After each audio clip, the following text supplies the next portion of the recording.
I think it's about a dozen cities set their all-time record this year. Just like with inflation, folks, when the results come in, what you find out is the Democrats were wrong. And not only that, they were lying to you as the numbers were coming in about what the conclusions and what the obvious analysis should be about all of it. They took soft on crime policies. The BLM movement created a lot of political cover to push that stuff even further. More people were shot, more people died, more people had their homes broken into, their stores vandalized and robbed, and yes, their scooters stolen. It has been bad for the country across the board, right? We've all seen that Democrats' crazy ideas about crime have really negative consequences. And it has finally gotten to the point, because the numbers in, the data's in, and we could take you through, and we've tried to, all over the country. What are we looking at? Rise in murders here, rise in thefts here, rise in burglaries there.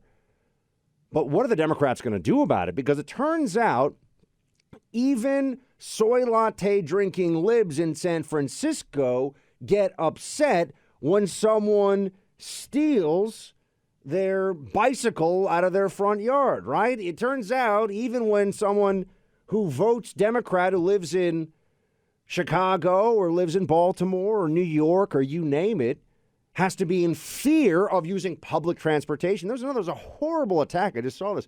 A woman strangled and punched in the face and robbed. She's just come to this country from Thailand. She's a young model, aspiring young woman here in New York City, brutally attacked in the New York City subway.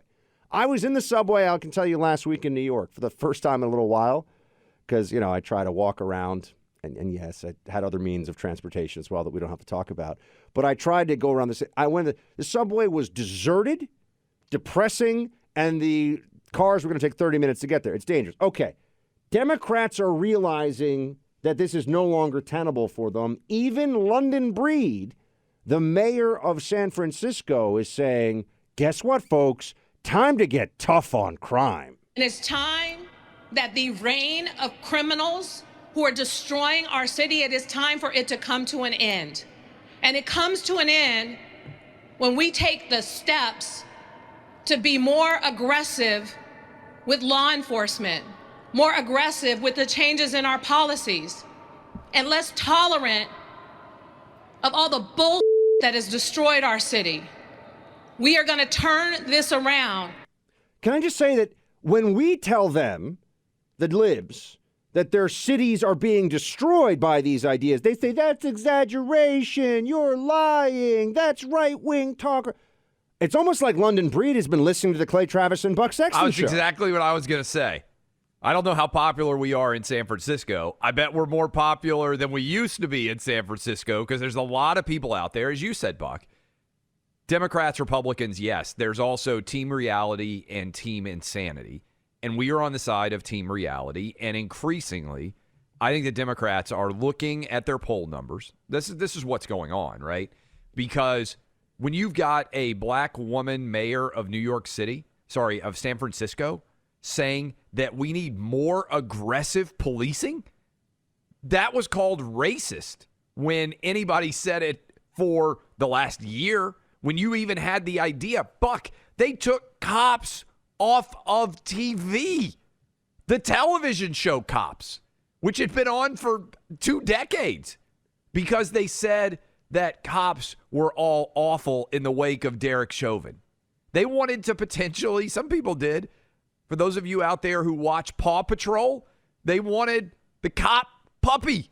They wanted him to not be wearing a police uniform. I mean, this is what people were arguing last year in May and June. And it's amazing how quickly this pivot has happened. Defund the police, they're trying to tell you never happened, right? In many places, they're saying, oh, we never made that argument. What are you talking about? And a lot of the media are allowing that to occur. But for a major city mayor like London Breed in San Francisco, of all places, to be saying, hey, we got to get police back to being able to do their jobs. They got to aggressively police to make us safe.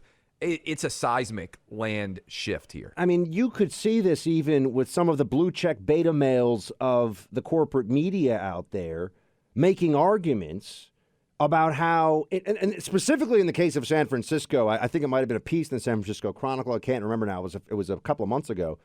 Is it really a big deal if someone breaks into your home and steals stuff from you while you're home, if they don't, attack and brutalize you physically? Is it really that big a deal? And you finally started to have what needs to happen for libs to care. Here's the sad little reality, folks.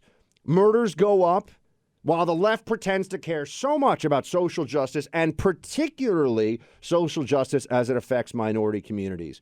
Most of the multimillionaire libs that you see on MSNBC and CNN, the editorial pages of the San Francisco Chronicle, the New York Times, the Washington Post, they live in safe neighborhoods. Super white neighborhoods. They send their kids to generally, overwhelmingly, almost entirely white schools, right? Schools gated communities. Where there's no diversity whatsoever. They live in gated communities. They pretend to care so much about minorities because they want minority votes, and they also want the virtue signaling about, being fighters against oppression.